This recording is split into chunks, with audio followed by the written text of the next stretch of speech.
In today's show, Pini Barel of SportBG and 9 Cap, the chronicler of the Deni Avdija career arc, joins the show, and we talk all things Deni. Welcome to Locked On Blazers. Let's get into it.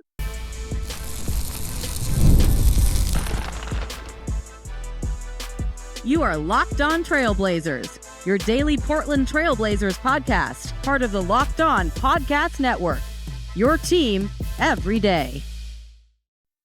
What's up, world? It's your past first point guard and Trailblazers reporter, Mike Richmond. You're listening to another episode of Locked On Blazers, part of the Locked On Podcast Network, available wherever you get podcasts and also on YouTube. Thanks for making this show your first listen. Coming at you each and every weekday, Monday through Friday. So make it a part of your daily routine. Make it your first listen. Tell your friends to do the same. Locked On Blazers, your team every day. Today's show, a very special one, a first-time guest, and one that many of my listeners have been excited about. It's Pini Barel from SportBG and 9Cat. The man makes a video after every single Deni Avdija game. You can follow him on YouTube. I'll link to his channel in the episode description to get all of your Deni needs. Pini, how you doing? Welcome to the show. Great. First of all, it's a pleasure to be here. Thank you for having me. I'm doing a video about Deni for I think the last 6.5 years, something like that. Before he came into the league, I missed only one video, just when my second girl came to the world, and it makes sense. Yeah. Listen, when my kid was born, I took two or 3 weeks off the podcast. So I think missing one video, you get a real that's really truly impressive. We're going to talk all things Deni today. This is going to be a Deni heavy episode because we have the Deni chronicler, like 6.5 years, and we're talking hundreds and hundreds of videos. And so, Pini, let's start with Deni this year. I think he's going to make the All-Star team. The All-Star voting is a little bit wonky, so maybe he does it, but I think he's been All-Star level. What's been the most impressive part of Avdija's season so far for you? I think it's the efficiency. I think usually when players get the usage rise, the efficiency goes down, and I think the fact that we're seeing Deni getting much more point guard duties and still maintaining the same efficiency of the field of trees still needs to improve. I think he's the amount of turnovers he gets, but in general, like seeing how he facilitates the offense and how he also find his teammates for open shots and also maintaining the same efficiency. I think this is something that make you wonder again what's the ceiling for him this season. Yeah, I think that like you said, like so many players, you say, okay, do a little bit more, and they can do more, right? Like guys can get more shots up. Like, you say like, I remember once in Kobe Bryant's last game, he took like 40 shots or whatever it was. And I asked around the Blazers locker room, I was like, how many points do you think you could score if they let you shoot 40 times? And everyone was like, oh, like so many, like 1 million. And it's like, I don't even think you could get, it's like, I don't think you could, because so many guys, as they scale up in usage, just can't be efficient. And Deni has taken a massive jump. According to Cleaning the Glass, his usage last year was about 24%. So that includes possessions where you shoot, turn the ball over, or the way Cleaning the Glass does it, also an assist. So like, or get to the free throw line. So like basically every possession that you're like truly involved in, including playmaking.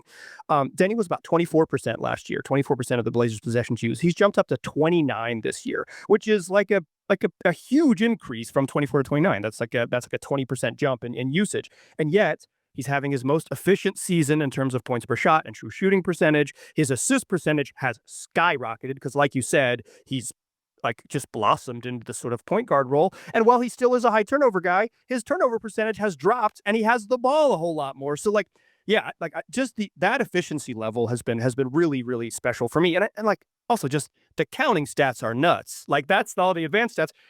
He's averaging 25, 7, and 6. That's 25.7 rebounds and 6 assists. Like just the raw, like look at the box score stuff has been awesome.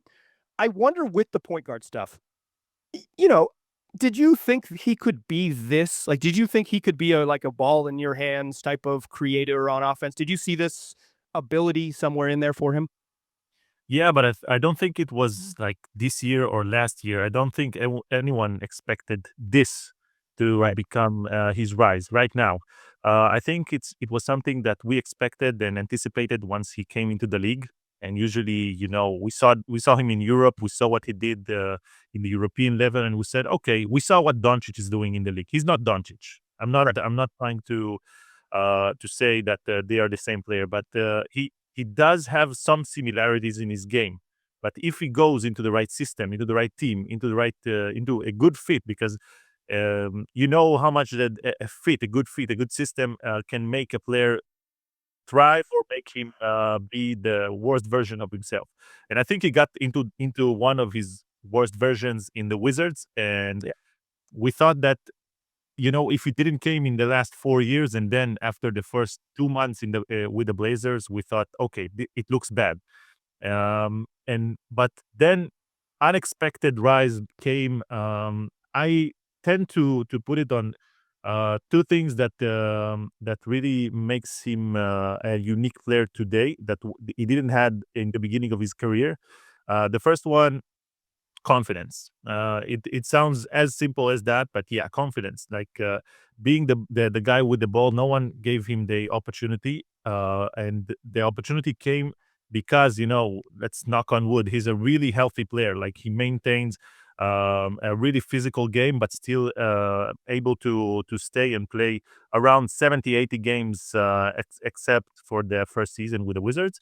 And the second one is the shots off the dribble. Like Yeah.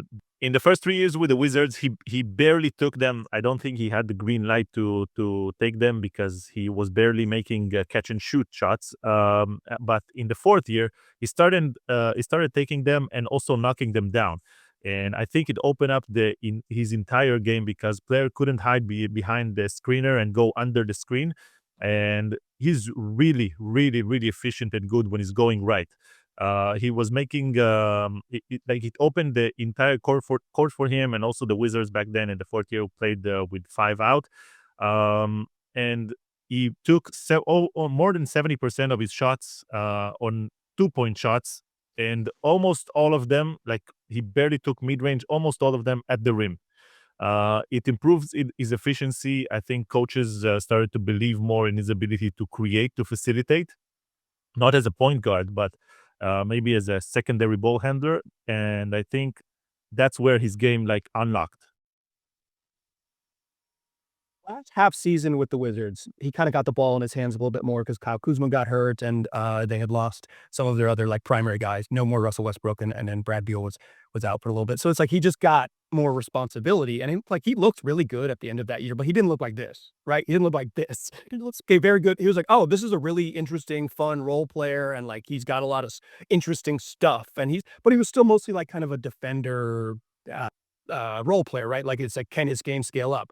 And then, the second half of his first season in Portland, it was like, oh, there's more to it, right? Like he started to make shots. And like you said, like the shooting really unlocked. And that the end of the year with the Blazers, he's shooting like over 40% from three, and he's taking off the dribble threes. And it's like, oh, he's really hard to guard if he does this, like you said, because he's just such a monster in the paint. Like he's just so strong and so physical and relentless getting to the rim. And then this year, the NBA in drives. Nobody in the league drives to the rim more times per game than Deni Avdija. Like, not only has he kind of taken that step and become an efficient 3-point shooter and adding volume to it, but they have this system that really just lets Deni get downhill and do what he does. And it's taken such a massive step forward. But I think something you mentioned that's really key here is not he drives a lot, right? But he's not he leads the NBA in drives per game, but he is not in the top 10 in points scored off drives because mostly he is driving to pass. He is among the players with at least 10 drives per game. He is among the leaders in assists and points created off drives, but they're not from him alone. I wonder, like, is that maybe born out of, in your opinion, him being kind of a role player first, like someone who was more of a connector and not a 18-year-old Luka Doncic who said like, nah, I'm going to score 25 a night. Like, it seems like to me that Deni has scaled up, but left some of his sort of like understanding of team responsibility sort of in his game. Would you agree with that? Partially because I think some of it is still the European mentality of making the right play. Like even studs in like 18, 19, 20-year-old studs in Europe has to play defense and has to make the right play in order to stay on the court, and they don't have immunity, in order to keep them on the court for 30 minutes each night. And I think it's still part of the mentality. You see a guy open in the corner, you pass the ball. You see a guy open in the 3-point line, although he's making, I don't know, 20% of his 3-point shots, you pass the ball.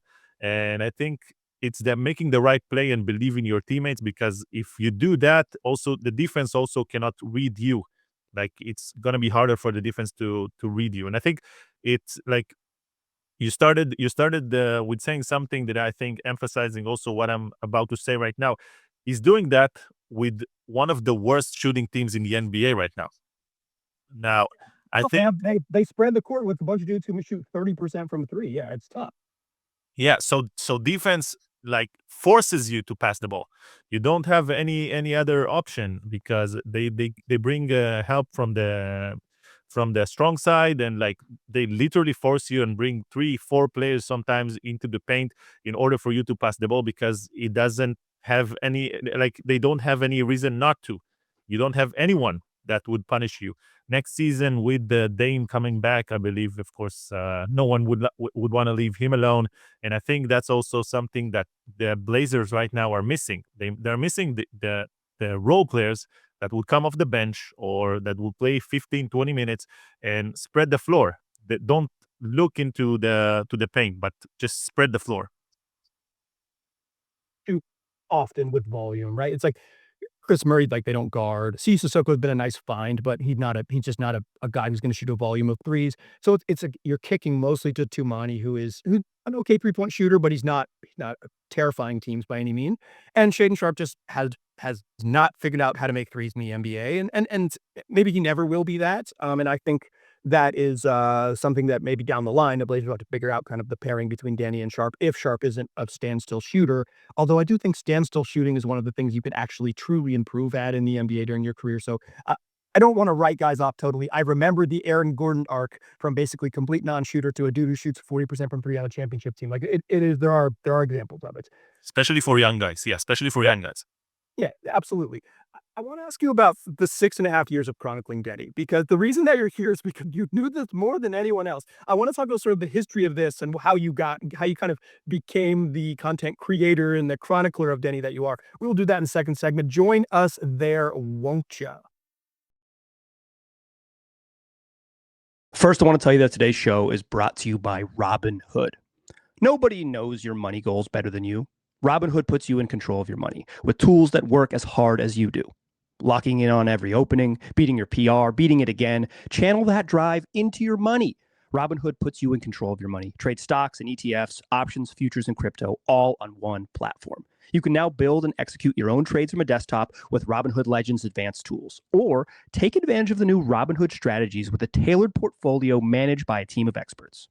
You expect more from yourself, expect more from your money. Get started today at Robinhood.com/yourmoney. Again, that's Robinhood.com/yourmoney. Your money, your move. Today's show is brought to you by Gusto. Let's be real. No one starts a business for the joy of calculating tax withholdings or managing payroll spreadsheets. That's where Gusto comes in, to take the stress out of payroll, benefits, and HR so you can focus on running your business and supporting your team. Gusto is the all-in-one remote-friendly payroll and HR platform that makes managing your team simple, transparent, and fast. Whether you're hiring, onboarding, or paying employees, Gusto helps you do it all from one place without the hassle or hidden fees. Gusto's got unlimited payroll runs for one monthly price, which means no surprise charges at the end of the month. It's got automated tools like offer letters, onboarding materials, and direct deposits. They're going to save you hours each week. And knowing you can reach certified HR experts anytime will give you real peace of mind when you're using Gusto. So try Gusto today at gusto.com/LockedOnNBA and get 3 months free when you run your first payroll. That's right. 3 months of free payroll at gusto.com/LockedOnNBA. One more time, that's gusto.com/LockedOnNBA. All right. Still chatting with Pini Barel of SportBG and 9Cat. If you are an everyday listener to this program, go ahead and sign up for the Everydayer Club. Make it official. Make your everyday commitment official. Join the Locked On Everydayer Club. You get ad-free access to this audio. Plus, you get to jump into our members-only Discord and more. It's all built for you, the most loyal fans. $5 a month or $50 a year. Go to lockedonblazers.supercast.com or check the link in the show notes for more. Pini, why did you start doing this 6.5 years ago? What was it about Deni Avdija that made you say, like, yeah, this is the dude, right? Obviously, there hasn't been a ton of stars out of Israel. Shout out to Amri Caspi. But, like, why was Deni so obviously the guy when you started doing this? I think not every day in Israel you have a superstar with Deni Avdija that has the same skill set that he showed since he was 16, 17 years old. He took the Israeli youth team to win the under 21 twice. And for us, it was something that was like never been done before, and it was mind blowing. And you saw immediately that he has the star power and the star quality because he also faced some of the names that we see today in the NBA, like European, not even superstars, but role players. The French team, every year we are seeing like 5-6 French players joining the NBA right now, and he was doing it with it was, let's say, it was like winning the NBA Cup with I won't even say with the Blazers, but winning it with the Wizards right now, like in this NBA twice. So it was something truly amazing, and you saw that he has the potential. So my channel was basically more focused on soccer, on European football back then, and the interest in Israel around the Avdija went skyrocket. I was really good at not doing basketball. I was always like an NBA freak since I was a small child. So for me, it was a natural thing to do. What were you early interested in the NBA? Like, who got you hooked? LeBron. I was a LeBron dude. I know I'm losing a lot of guys right now in the comment section, but Jordan jersey here behind me to to balance things up. But yeah, I was watching LeBron since he joined the league, following since then it was something like that hooked me up, and I couldn't leave it behind. Yeah, I mean, it's as a basketball junkie myself, I know how it sort of gets in your blood. So Deni is, he's winning the championship and with, competing at a really high level with a low level team. When he made the jump to the league, when he made the jump to the Wizards, obviously he's a lottery pick, right? He was expected to be there. Was his early production with the Wizards a surprise that he wasn't better, or did you kind of have that sense that a young Deni would take some time to kind of get where he was? No, it was a disappointment. I think it was a disappointment not because of Deni, because of his role. Because again, he was thriving with the ball, and we expected him right here to get to a bad team or a bad situation in a way that he will have the ball and the team doesn't mind losing for a year or two, and he will have time to make mistakes. But he came to the Wizards, and they put him in the corner, and the ball never gets to him. Like, I think Chris Murray is getting much more usage and ball than he got in his first 2 years, which means a lot. Once you are being judged only by your catch and shoot, like once every 10, 15 offensive sets, then also your confidence is accordingly. Now, not many people, and I'm sure not many Blazers fans know that, but Deni was the defensive stopper in the Wizards team. He was he was guarding he was the Tumani Kamara of the Wizards. Now, the other players in the team played terrible offense. They didn't have any how do I say? They didn't have like the respect, to not getting beat up. And unlike offensive stats, the defensive stats is not something that you're getting judged by. And people and teams can say, "Oh, he's a really good defender in a bad team." Let's say Jeremy Grant right now is shooting almost 40% of his trees on a really bad shooting team. But teams could look at it and say, "Okay, he's a good shooter in a bad team, bad shooting team." It doesn't work like this in defense, because in defense usually the team is getting judged by how much the defense is managing to stop the opponents. Yeah, you don't get they don't say like it maybe at the executive level, but in terms of fan appreciation and like the sort of broader level, no one is saying like, oh yeah, he really locks dudes up. Now they're the worst defensive team in the league, but it's like they're not really coming back and saying like, okay, well, it's like 35-year-old Jan Mahinmi, and he's maybe not the best player to have in the middle, right? Like it's like it is yeah, I've actually talked with Denny kind of about this a little bit when he first got here in Portland, is like that he didn't feel like he had the trust to do more. And then he realized that because he didn't maybe have the coaching staff trust, it just like, I think politically is the way to say it, but sort of maybe like just personality wise on the Wizards, it wasn't going to be like, Russell Westbrook, give me the damn ball or whatever. Like it wasn't gonna be like that. And I think the second half of that year, they were kind of okay with Scott Brooks, and they kind of figured it out a little bit. So like it didn't get dark until a little bit later on. But there was that game, the last year of Denny's career in Washington. He had that 43-point game right around the All-Star break. And it was like, oh, is there more there? Why don't you think the Wizards committed to him? Like, why is he a trailblazer? I feel like that is part of this. The confusing part of this is because it was pretty clear to me as just like a casual basketball fan. I mean, I'm a big basketball fan, but not like a really strong Wizards watcher. I was like, oh, Deni Avdija is good. He's one of their best players. Like, why do you think they decided to move on from him? I think because he played good basketball in a bad team, and they thought it's not gonna be like the franchise player that would take them to the next level, because they wanted the next Wembanyama, they wanted the next Cooper Flag, a player like that, and they didn't thought Benny did that type of caliber player. I think sometimes you also have the stigma, once you have a player 4 years in the team and he like it doesn't show up like I can be the alpha. Sometimes changing the situation and getting to the Blazers is the best thing for him. I'm not sure that if Denny right now stays with the Wizards, he's playing the same way he's playing right now, because I don't think the system is actually built for that. I don't think they have the mentality, and also again, to the ability to build a winning team right now. Doesn't matter the players that get there.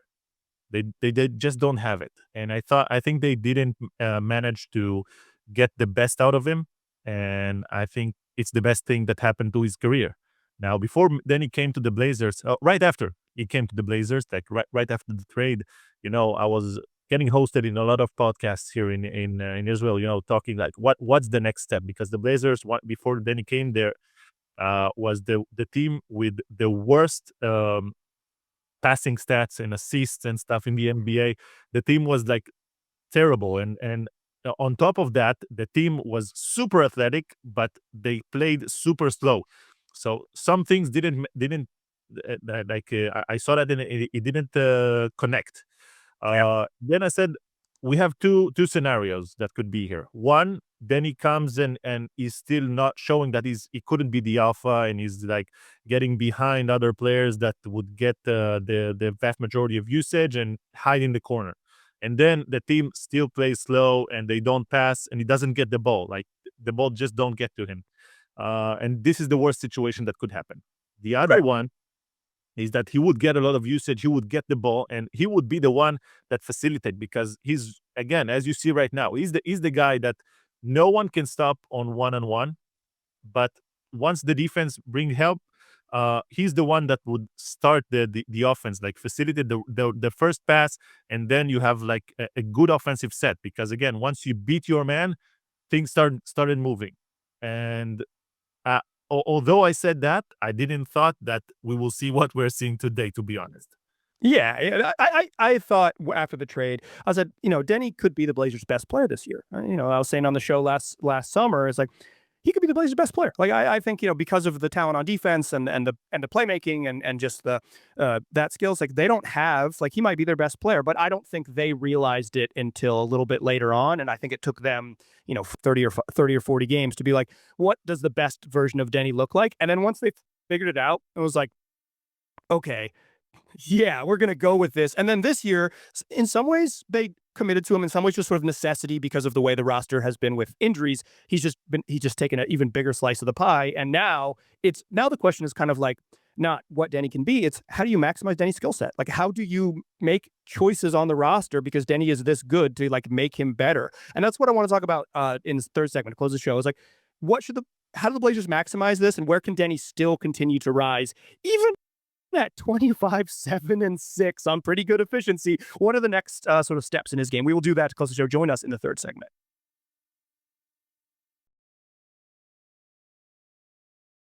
First, I want to tell you that today's program is also brought to you by Rocket Money. If you ever feel like your money just disappears at the end of each month, and it happens fast, a few subscriptions here, an impulse buy there, and suddenly the numbers in your bank account don't match the numbers in your head. Rocket Money helps you get clarity, track every dollar, and stay in control of your finances, because managing your money shouldn't feel like a second job. Rocket Money does the heavy lifting for you so you can save more and stress less. Rocket Money is going to find subscriptions you forgot you were paying and help you clean them up quickly and unsubscribe. It also helps you see all of your spending in one dashboard, so it makes it easier to understand where your money is going. Plus, you can automatically build budgets based on past spending and keeps track of that budgeting so you don't have to overthink it or even think about it to begin with. Take control of your finances and cancel your unwanted subscriptions with Rocket Money. Go to rocketmoney.com/lockedon today. That's rocketmoney.com/lockedon. rocketmoney.com/lockedon.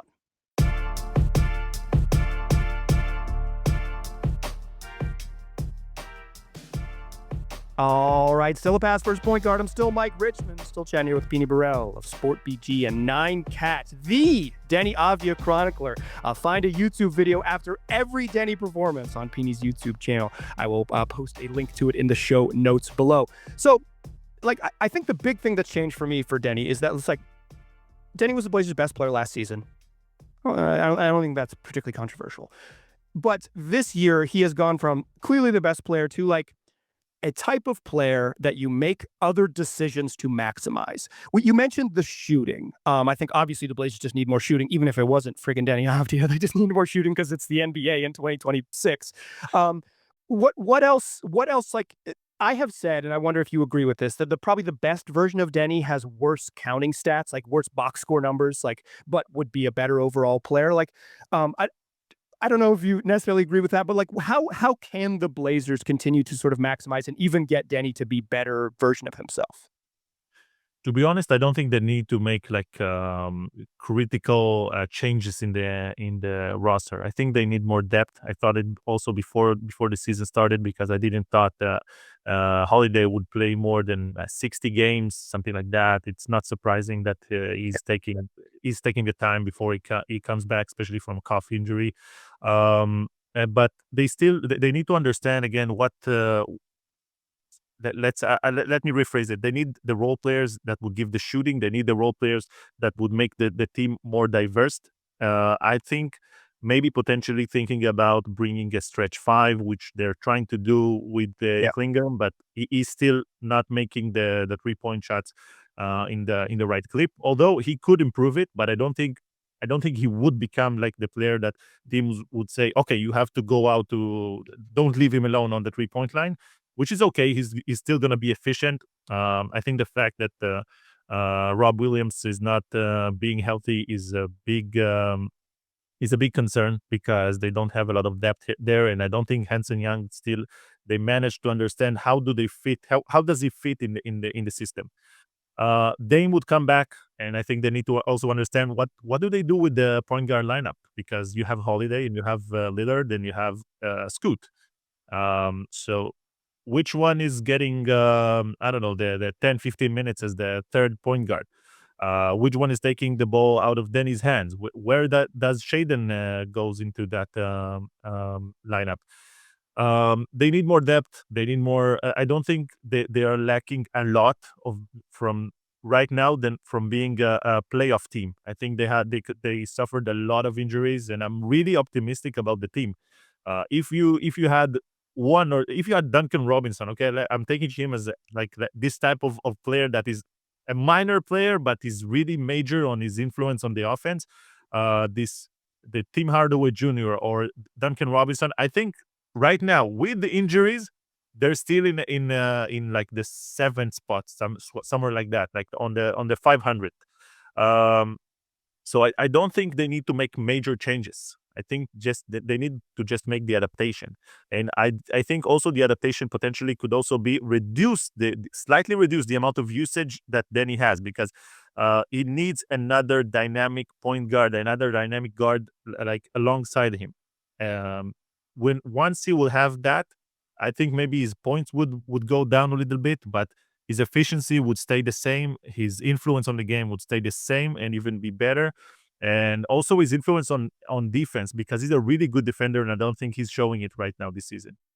Yeah, I think he's kind of struggled on defense because he's just doing so much on offense. He's everything, and he has to every time he gets the ball, like he leads the NBA in drives, right? It's like every time you get the ball, attack, attack, attack, attack, attack, and it's like how much can you do that on offense with a ball in your hand? That takes a lot of energy, and you just can't play defense at the same level. I think it's just I think shooting, you're right on about that. A pick and roll big is really important. A stretch big would be awesome because it keep him out of the paint. But even just a good rim runner, like Rob is that. Rob Williams is a pretty good roller to the rim, but he's just not going to play 30 minutes a night. And Klingon's just not a good pick and roll player right now. Hudson is pretty far away from being like a NBA center they're going to play on a playoff team. And Duop Reith is just not big enough to play. Like, he's stretchy, but he's not big enough to play center with consistency that you feel like really good about rolling out with him. So yeah, I think I like the idea of a stretchy big with Deni, because another pick and roll partner. They also, like, just anyone who could roll. Like, his best pick and roll partner is probably Tumani Kamara, but like, like that's probably he probably has the best connection with Tumani rolling to the rim, and that's fine, but it's not. Tumani's also one of their better spacers, so it's like, and I think that that would help. I'd be interested if they could kind of figure out a way to get more two-man. And I don't know if they can, because I just don't think this is in Shaedon's game right now. But more two-man action with Shaedon and Deni playing together, because they're a little bit different sizes. You might be able to get Deni switched onto a small guy, and he punishes small people. See Steph Curry as recently as Sunday nights. So I think a little bit more creativity with how they use Deni there, but for the most part, it's just like, if they're going to wall off the paint and dare you to kick out to a dude shooting 30% from three, there's only so many things you can get away with. For Deni, I think the big thing people always talk about is the mid-range game. I don't think it's that crucial, but I think it's something that he has addressed. Do you think that's ever going to be part of his game? It really hasn't been at any point in his career. Do you think that's a thing that he ever adds? I'm not sure. I know a lot of people are talking about it, but I think the fact that he can get to the rim so efficiently, and he can also play so physically. He has like his I don't think the right word is baiting, but the way that he's going so good to his right hand that it forces the defense to just close the right side completely and just wait on the right side. That sometimes the straight drive is just open, and now when players are doing that, and he's just like seeing that they're slightly off guard, he's like making the power dribble, the gather, and putting his hands into the defense hands, and the way that he does that, it's just much more efficient. But the mid range, I think he would have to take more to close out games. Yeah, that's what I was going to say. Yeah. Because in the late minutes, defense is played differently, and the mid range is the best place to take shots from, not because it's the most efficient shot, but because it's the most open shot in the last few minutes. So Right. For that to take the next level, to be like a closure of games, also from the mid range, I think he will need that. Yeah. Yeah, that's how I feel too. It's like when you're down one with 40 seconds left, a mid-range shot is fine, because what you need is to score one more point, right? Like, it's like the sort of the math changes a lot than of sort of the obsession with rims and three, because like you just need to get a lead, so where you can get there. And I think I do think that is a limitation of his game. You mentioned You mentioned the foul drawing. He's awesome at it. You think he complains too much to the refs? I've seen people say that. Do you think that's taken away from his game? Is him complaining about fouls? Um, he does complain slightly too much, yeah, but it's also part of the game. Players that complain also getting more whistles. It's part of the game. I think sometimes he complains with the right reason. We saw against, I think it was the Raptors, that when he was clearly fouled, like in the last few seconds over there, like Said I fouled. it was a clear foul, and like you have to complain in order for also for the ref to see that. Okay, I think also the ref understand that if a player really complains, then something happened. So he also need to, let's say, pick when he complains and why not. And also, feedback the refs with a slight high five. And I'm joking with the high five, but you know what I mean, like good call, and when they do make a good call, because it's like the dynamic with the refs is a two-way street. Agreed. Part of being a superstar in the league, like for probably for worse, but for better or for worse, is whining. Honestly, like it is. It is. What? Look at the superstars in the league. Look at Anthony Edwards' ascension to being a star in the league. You know what Anthony Edwards does? He whines on every drive. He yells foul on every drive. Luka Doncic is one of the great whiners in our league. LeBron has been whining for 25 years. Damian Lillard, a pretty big whiner. Like Yeah. it is probably maybe not the most fun thing to watch as a fan. And there are some times I think when Deni will not get back on defense because he'll want to complain. And I think those are the ones you cut out, right? Is just like pick your spots. But Those are unacceptable. I agree. Those are unacceptable. You have to go back on defense. This is not something like after the game stops, then complain. But you have to go back on defense. But unlike I agree with what you said about what you said about the whining. But for example, unlike SGA, I don't think like he flops. That, and that's something that people are now talking about, the amount of shots that he is the amount of whistles that he's getting. I saw a statistic. It's right, like for not for today, but 2 games behind. He got 102 whistles, 102 fouls on 2-point shots, which is number one in the league. SGA is 100. So he got the most whistles for 2-point shots. SGA got more free throw shots because he got some technical shots. But it's not flopping. It's not flopping. He's going physical, and he's like, oh yeah, he's initiating the contact. Like his way to draw fouls is because that low gather where he throws his arms into if you reach in the cookie jar like that. If you reach in, he's just too strong, and also like he's just really freaking physical. That one where Herb Jones got kicked out of the game for complaining, which was so weak. But against the Pelicans, like he got because Deni got him in transition and bumped him and hit him, and Herb Jones hit him hip to hip. That's a foul. That's a foul. Like it's kind of a weak foul, and it's a foul that Deni absolutely went and got. But that's like he physically initiates the contact at full speed. Dude plays like a freight train. And he's gotten the respect from the officials. Like I think the complaining and the foul drawing is actually like a sign of that's a sign of being a star. Like getting a good whistle is the part of your ascension, right? That's the trick of it. The only other trick you can do is wear a Lakers jersey. Like that's the only other magic. Is like so you either like develop the skill or you just like join the Lakers. Ask Austin Reeves, who has the greatest whistle in the history of the league. So I think those I do think some of like the knocks maybe on Deni's game is like proof of his ascension to being a better basketball player. Pini, point people in direction where they can find more of your stuff because you are the best at what comes to chronicling the Deni Avdija experience. I have to say it's in Hebrew. I don't know how the translation, the dubbing of the YouTube is working. I don't think it's that good, but it's a SportBG.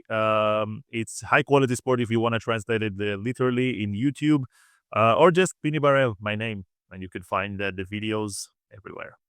Yeah, listen, if you are a non-Israeli listener to the show, because so many Israeli listeners just like, get Pini on the show, get him on the show, he's the best, get him on the show. And I said, okay, I'm gonna do it for y'all.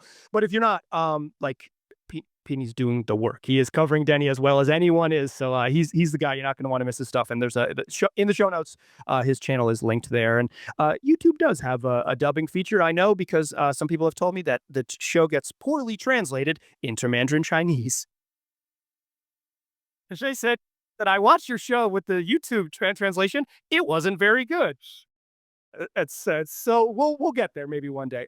Dear listeners, come back for tomorrow's show. The Blazers play the Sacramento Kings, and we will have you covered for all things after that game. Pini, thank you so much. I really, really appreciate the time. Thank you, Mike. It was a pleasure. Thank you very much, my friend. Oh, yeah, of course. Dear listeners, come back. Tell your friends about the show. Also, that's what you do 5 days a week, wherever you get podcasts, also on YouTube. I appreciate you listening. I will talk to you soon.